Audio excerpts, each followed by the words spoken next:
Baik, pemirsa, sepertinya ada kendala sambungan telepon dengan rekan Valeri Budianto. Kita akan lihat bagaimana situasi terkini juga jelang aksi massa di depan area gedung DPR RI dan depan area gedung Mahkamah Konstitusi. Hari ini sudah bergabung bersama kami ada rekan Rona Marina di depan gedung DPR RI dan ada M. Ardan di depan gedung Mahkamah Konstitusi. Saya sapa Rona terlebih dahulu. Rona, selamat pagi. Rona, bagaimana situasi terkini di depan gerbang gedung di DPR RI jelang aksi massa pagi ini, Rona?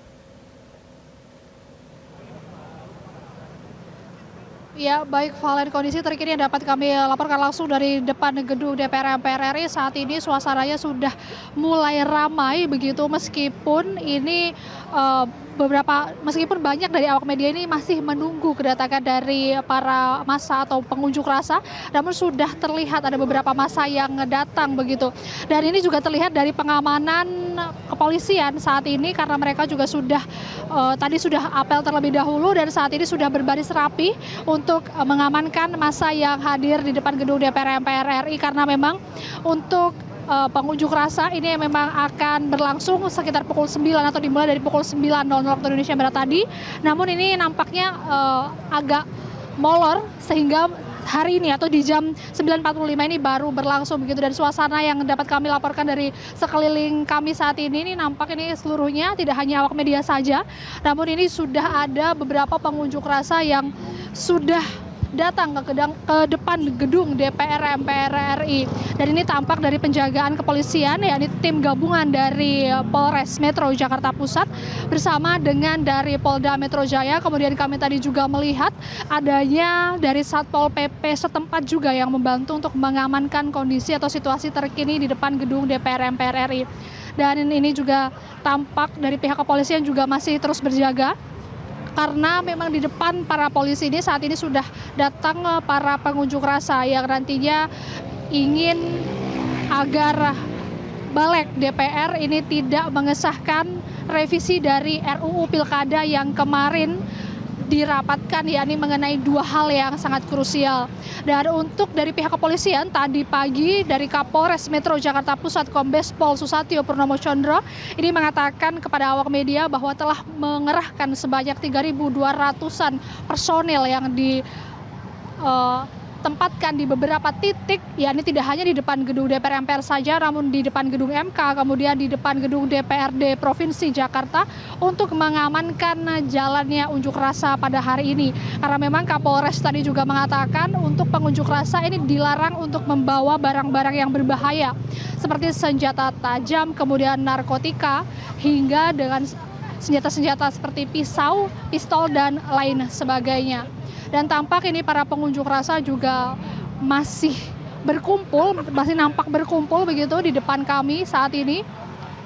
Dari mereka juga masih tampak terlihat berdiskusi dan juga tampak untuk menunggu massa yang lainnya untuk datang. Karena memang gejolak dari unjuk rasa pada hari ini memang dikarenakan atau diakibatkan oleh reaksi atau counter dari Balik atau Badan Legislasi DPR yang baru saja sehari yang lalu ini tiba-tiba rapat.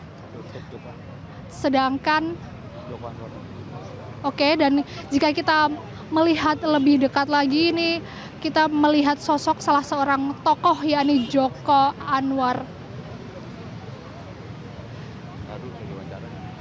Kita melihat salah satu sosok tokoh, yakni Joko Anwar saat ini, pemirsa. Dan nantinya beberapa tokoh ini ada informasi yang kami dapatkan bahwa beberapa tokoh seperti artis-artis pun, kemudian sutradara film dan lain sebagainya ini juga ingin ikut untuk melaksanakan unjuk rasa pada hari ini.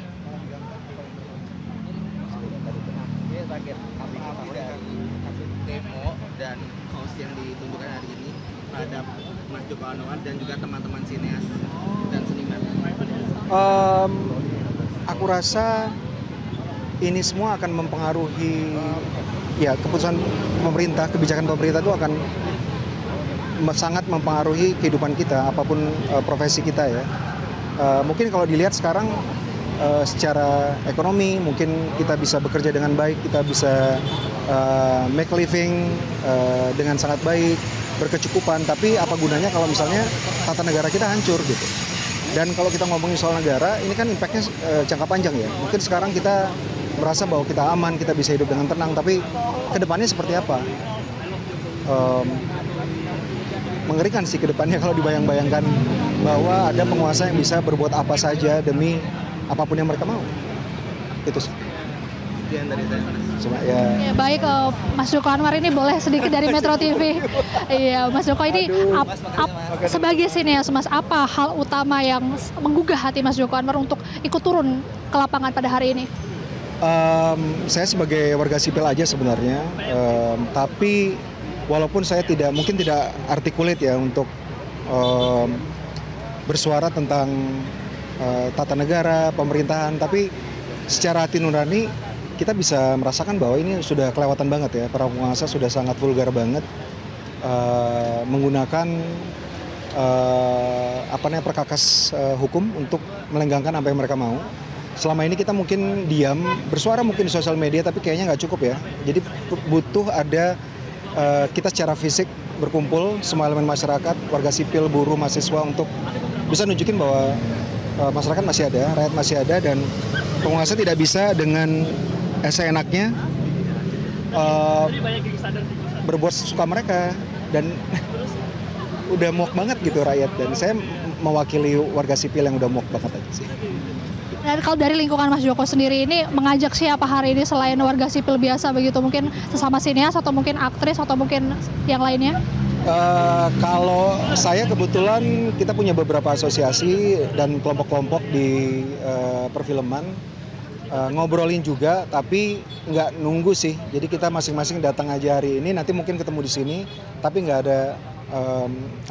ada sebuah gerakan yang terorganisasi jalan bareng itu nggak ada, tapi datang aja masing-masing. Berarti pure atas hati nurani masing-masing ya Mas, dan memang sepakat untuk terjun ke lapangan pada hari ini? Yes, hati nurani itu yang kita punya sih. Kalau misalnya itu udah nggak ada, kalau hati nurani udah nggak ada, kayaknya akan berbuat seperti para penguasa dan para wakil rakyat yang di dalam sana. Udah nggak punya hati nurani. Oke, nah terakhir nih Mas, ini untuk pada hari ini maksudnya topik apa saja yang misalkan Mas garis bawahi yang memang harus untuk tidak disetujui di balik hari ini? Tentunya kita kalau hari ini berkumpulnya untuk beberapa tuntutan. Yang pertama, supaya DPR tidak mengganggu keputusan MK yang seharusnya sudah final dan mengikat, keputusan MK nomor 60 tahun 2024 tentang threshold untuk calon pilkada, dan juga keputusan nomor 70 2024 MK tentang batas umur pencalonan kepala daerah. Itu sih. Tapi sebenarnya ini bukan cuma soal pilkada aja, karena ya kebetulan kita muaknya ketika ini ya, ketika isu pilkada ini. Tapi ya ini untuk nunjukin bahwa kita udah mau bilang bahwa cukuplah gitu. Kita dipermainkan, cukuplah kita dianggap tidak ada rakyat. Baik, terima kasih banyak Mas Joko Anwar untuk wawancaranya pada pagi hari ini bersama kami. Nah itu tadi Valen dan juga Jason, wawancara kami dengan salah seorang tokoh sipil dan juga sineas, Joko Anwar, yang menyatakan memang sudah cukup bagi penguasa saat ini untuk terus membuat atau merubah aturan-aturan yang memang seharusnya sudah ditetapkan oleh undang-undang dan dirubah semau mereka begitu saja. Sedangkan rakyat yang hingga saat ini justru yang merasa dirugikan. Dan memang mereka atau Joko Anwar tadi juga mengatakan bahwa hingga di titik ini mereka merasa muak atau merasa ini sudah seharusnya dihentikan terkait dengan apalagi nanti yang akan ditetapkan pada hasil sidang paripurna di DPR yang ada di dalam sini. Dan sementara Jason dan juga Valen, demikian dari depan gedung DPR MPR RI yang dapat kami laporkan. Kembali ke Anda di studio. Marina, terima kasih untuk informasi terkini dari Anda langsung dari depan gedung DPR MPR RI. Jelajahi cara baru mendapatkan informasi. Download Metro TV Extend sekarang.